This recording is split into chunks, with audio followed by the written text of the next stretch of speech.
Good morning students, welcome to CSIR biology classes. आज जो हम लोग स्टडी करेंगे वो न्यू टॉपिक स्टडी करेंगे जिसको हम लोग बोलते हैं ह्यूमन रिप्रोडक्शन, या क्या बोल सकते हैं हम लोग रिप्रोडक्टिव फिजियोलॉजी। ये टॉपिक को हम लोग डिटेल स्टडी करेंगे। ठीक है, तो सबसे पहले हम लोग स्टार्ट करेंगे कि ये रिप्रोडक्शन क्या होता है। ठीक है, तो याद रखिएगा रिप्रोडक्शन एक वैसा प्रोसेस होता है जिसमें हम लोग बोलेंगे ऑफ स्प्रिंग्स या यंग वंस प्रोड्यूस होता है, किससे हम लोग बोलेंगे पेरेंट्स से। बताने का क्या मतलब हुआ? बताने का ये मतलब हुआ कि मान लीजिए पेरेंट्स है, मान लीजिए एक पेरेंट है। ठीक है, पेरेंट में क्या होगा हम लोग बोलेंगे फादर होगा, और क्या होगा हम लोग बोलेंगे मदर होगी। ठीक है, हम लोग बोलेंगे जब भी कभी पेरेंट्स से क्या बन जाए हम लोग बोलेंगे ऑफ स्प्रिंग्स प्रोड्यूस हो, तो इस प्रोसेस को ही हम लोग क्या बोलेंगे, इस प्रोसेस को हम लोग बोलेंगे क्या चीज, रिप्रोडक्शन। ठीक है, जब भी कभी हम लोग बोलेंगे पेरेंट्स से ऑफ स्प्रिंग्स प्रोड्यूस होता है, इस प्रोसेस को ही हम लोग क्या बोलते हैं, रिप्रोडक्शन बोलते हैं। इसको याद रखिएगा, सिंपल है, कुछ नहीं है। रिप्रोडक्शन एक वैसा प्रोसेस है जिसमें हम लोग बोलेंगे ऑफ स्प्रिंग्स प्रोड्यूस होते हैं, किससे हम लोग बोलेंगे पेरेंट्स से। ऑफ स्प्रिंग्स का दूसरा नाम क्या कीजिए, इसको हम लोग यंग वंस भी बोलते हैं। क्या बोलते हैं इसको हम लोग, यंग वंस भी बोलते हैं। ठीक है, तो यही मैंने यहाँ पर लिखा है कि रिप्रोडक्शन एक वैसा प्रोसेस होता है जिसमें हम लोग बोलेंगे ऑफ स्प्रिंग्स या यंग वंस प्रोड्यूस होते हैं, किससे हम लोग बोलेंगे पेरेंट्स से। और एक चीज याद रखिएगा यहाँ पर, ये जो प्रोसेस होता है रिप्रोडक्शन का, ये केवल लाइफ को मेंटेन करने के लिए जरूरी नहीं है। हम लोग बोलेंगे ये जो रिप्रोडक्शन का प्रोसेस होता है वो इसीलिए जरूरी है ताकि क्या हो सके, हम लोग बोलेंगे कंटिन्यूएशन ऑफ जनरेशन हो सके, जिसको हम लोग बोलेंगे कंटिन्यूअस एग्जिस्टेंस ऑफ स्पीसीज या परपिचुएशन ऑफ स्पीसीज हो सके। यही कारण है कि रिप्रोडक्शन को हम लोग क्या बोलते हैं, एसेंस ऑफ लाइफ। ठीक है, तो सिंपल लैंग्वेज में हम लोग क्या बोलेंगे कि रिप्रोडक्शन एक वैसा प्रोसेस होता है जिसमें हम लोग बोलेंगे ऑफ स्प्रिंग्स प्रोड्यूस होता है, किससे हम लोग बोलेंगे पेरेंट्स से। इस प्रोसेस को क्या बोलेंगे हम लोग, रिप्रोडक्शन। ठीक है, तो अब देखिए पेरेंट्स हम लोग बोलेंगे ऑफ स्प्रिंग्स प्रोड्यूस होने तक, मतलब रिप्रोडक्शन होने के लिए हम लोग बोलेंगे कि क्या होना पड़ेगा। ठीक है, तो हम लोग बोलेंगे कि रिप्रोडक्शन होने के लिए, मतलब पेरेंट्स से ऑफ स्प्रिंग्स बनने के लिए या रिप्रोडक्शन होने के लिए हम लोग बोलेंगे एक सिस्टम होना पड़ेगा। उस सिस्टम को हम लोग क्या बोलेंगे, उस सिस्टम को हम लोग बोलेंगे रिप्रोडक्टिव सिस्टम। ठीक है, मतलब बताने का मतलब ये हो गया कि पेरेंट्स से ऑफस्प्रिंग्स बन रहा है, जिसको हम लोग क्या बोल रहे हैं, रिप्रोडक्शन। तो ये रिप्रोडक्शन होने के लिए या पेरेंट्स से ऑफस्प्रिंग्स बनने के लिए क्या क्या रिस्पॉन्सिबल है, क्या होना पड़ेगा, तो हम लोग बोलेंगे एक सिस्टम होना पड़ेगा। उस सिस्टम को हम लोग क्या बोलेंगे, रिप्रोडक्टिव सिस्टम। ठीक है, मेल के केस में हम लोग बोलेंगे क्या बोलेंगे, मेल के केस में रिप्रोडक्टिव सिस्टम को हम लोग क्या बोलेंगे, मेल रिप्रोडक्टिव सिस्टम। और फीमेल के केस में हम लोग क्या बोलेंगे, फीमेल रिप्रोडक्टिव सिस्टम। तो रिप्रोडक्टिव सिस्टम मेल के केस में क्या होगा, मेल रिप्रोडक्टिव सिस्टम होगा, और फीमेल के केस में क्या होगा, हम लोग बोलेंगे फीमेल रिप्रोडक्टिव क्या चीज, सिस्टम। ठीक है, याद रखना है कि ये मेल रिप्रोडक्टिव सिस्टम से क्या बनेगा, हम लोग बोलेंगे मेल रिप्रोडक्टिव सिस्टम से क्या बनेगा, मेल गैमेट्स बनेगा। ठीक है, जिसको हम लोग स्पर्म भी बोलते हैं। और फीमेल रिप्रोडक्टिव सिस्टम से क्या बनेगा, हम लोग बोलेंगे फीमेल गैमेट बनेगा, जिसको हम लोग क्या बोलते हैं, जिसको हम लोग बोलते हैं ओवम या ओवा। ठीक है, स्पर्म और ओवम जब फ्यूज होगा तब हम लोग बोलेंगे क्या बनेगा, जाइगोट बनेगा।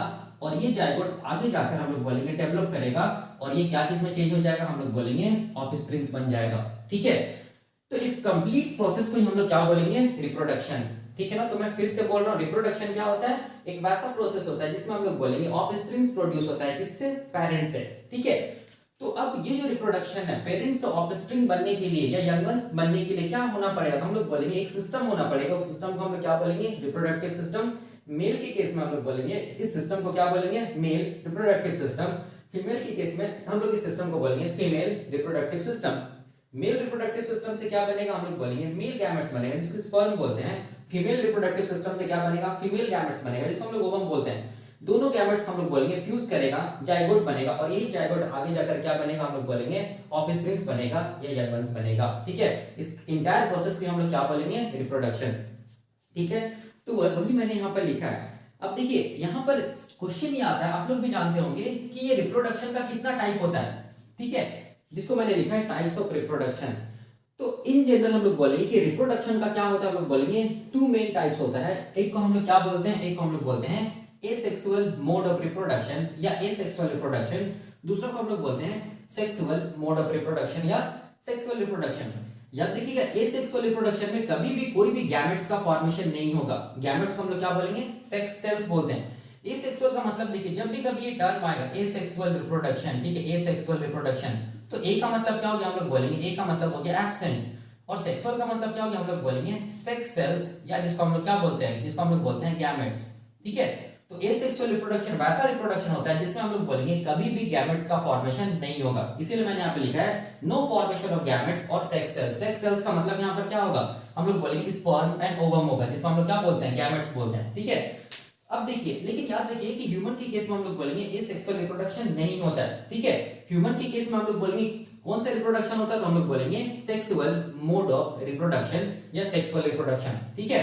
और सेक्सुअल रिप्रोडक्शन क्या, कैसा रिप्रोडक्शन होगा, वैसा रिप्रोडक्शन होगा जिसमें हम लोग बोलेंगे क्या चीज का फॉर्मेशन होगा, गैमेट्स का फॉर्मेशन होगा, और उस गैमेट्स को हम लोग क्या बोलेंगे, हम लोग बोलेंगे सेक्स सेल्स, या इसको हम लोग क्या बोलेंगे, या इसको हम लोग बोलेंगे स्पर्म बोलेंगे, एंड क्या बोलेंगे, हम लोग बोलेंगे ओवम बोलेंगे, या इसको हम लोग क्या बोलेंगे, मेल गैमेट्स, मतलब सेक्स सेल्स को हम लोग मेल गैमेट भी बोलेंगे, एंड क्या बोलेंगे, हम लोग बोलेंगे फीमेल गैमेट्स भी बोल सकते हैं, ठीक है। इस चीज को याद रखिएगा। इसका मतलब सेक्सुअल रिप्रोडक्शन जब भी होगा तो हम लोग बोलेंगे हमेशा और हमेशा क्या बनेगा, हम लोग बोलेंगे गैमेट्स का फॉर्मेशन होगा या सेक्स सेल्स का फॉर्मेशन होगा, और इस सेक्स सेल्स को हम लोग स्पर्म एंड ओवम के नाम से जानते हैं। तो ह्यूमन के केस में हम लोग बोलेंगे किस टाइप का रिप्रोडक्शन होता है, तो हम लोग बोलेंगे ह्यूमन के केस में जो रिप्रोडक्शन होता है वो किस टाइप का होता है, हम लोग बोलेंगे सेक्सुअल मोड ऑफ रिप्रोडक्शन। वही मैंने यहाँ पर देखिए कि क्या हुआ है, स्पर्म भी बना है मतलब मेल गैमेट्स भी बना है, और ओवम भी बना है मतलब फीमेल गैमेट्स भी बना है, दोनों क्या हुआ है, फ्यूज किया, जाइगोट बना है, वही जाइगोट आगे जाके क्या बना है, ऑफस्प्रिंग्स बना है, ये ह्यूमन के केस में, ठीक है। तो ह्यूमन के केस में कैसा रिप्रोडक्शन होगा, हम लोग बोलेंगे सेक्सुअल मोड ऑफ रिप्रोडक्शन होगा, ठीक है। तो अब देखिए, अब क्वेश्चन क्या आता है, हम लोग बोलते हैं कि ये चीज तो समझ में आता है कि पेरेंट्स से क्या बन रहा है, हम लोग बोलेंगे ऑफस्प्रिंग्स प्रोड्यूस, और जिसको बोल रहे हैं रिप्रोडक्शन, और यहां से यहां तक होने के लिए मतलब रिप्रोडक्शन होने के लिए हम लोग बोलेंगे एक सिस्टम रिस्पॉन्सिबल है हमारे बॉडी में, उस सिस्टम को हम लोग क्या बोल रहे हैं, रिप्रोडक्टिव सिस्टम, ठीक है।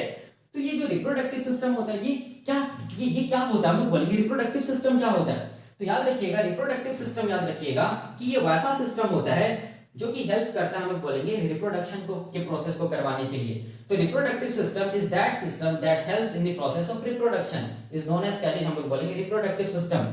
मतलब रिप्रोडक्टिव सिस्टम वैसा सिस्टम होता है जो क्या चीज में हेल्प करेगा, हम लोग बोलेंगे रिप्रोडक्शन में हेल्प करेगा, मतलब पेरेंट्स से ऑफस्प्रिंग्स प्रोड्यूस कराने वाला जो सिस्टम है उसको हम लोग क्या बोलेंगे, रिप्रोडक्टिव सिस्टम, ठीक है। याद रखना इस चीज को।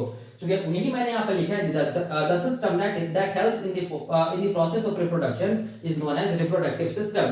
तो ये जो सिस्टम है, ये जो सिस्टम है रिप्रोडक्टिव सिस्टम, इसका क्या यूनिकनेस है, हम लोग बोलेंगे इसका एक यूनिकनेस है कि ये कैसा सिस्टम होता है, हम लोग बोलेंगे ये कैसा सिस्टम होता है, सिंक्रोनाइज्ड सिस्टम होता है। कैसा सिस्टम होता है, हम लोग बोलेंगे सिंक्रोनाइज्ड सिस्टम होता है, ठीक है। तो ये सिंक्रोनाइज्ड सिस्टम क्या होता है, ये अभी जब हम लोग रिप्रोडक्टिव सिस्टम का स्ट्रक्चर देखेंगे तब पता चलेगा, ठीक है। अब देखिए, अब क्वेश्चन ये आता है, ये जो रिप्रोडक्टिव सिस्टम होता है, ये जो रिप्रोडक्टिव सिस्टम होता है, ये इसका कितना टाइप होता है, तो हम लोग बोलेंगे इसका 2 टाइप होता है। मेल के केस में हम लोग क्या बोलेंगे, मेल रिप्रोडक्टिव सिस्टम, फीमेल के केस में हम लोग क्या बोलेंगे, फीमेल रिप्रोडक्टिव सिस्टम, ठीक है। तो हम लोग स्टार्ट करेंगे क्या चीज, हम लोग बोलेंगे मेल रिप्रोडक्टिव सिस्टम पहले देखेंगे, उसके बाद हम लोग फीमेल रिप्रोडक्टिव सिस्टम देखेंगे, उसके बाद देखेंगे कैसे करके ऑफस्प्रिंग्स बन रहा है, ये सारा का सारा कॉन्सेप्ट हम लोग डिटेल स्टडी करेंगे, ठीक है। तो अभी हम लोग देखेंगे फर्स्ट क्या चीज, मेल रिप्रोडक्टिव सिस्टम, ठीक है। तो यहां पर मैं इसको मिटा रहा हूं और मैं यहां पर हेडिंग लिख रहा हूं मेल रिप्रोडक्टिव सिस्टम, ऐसे करके मैं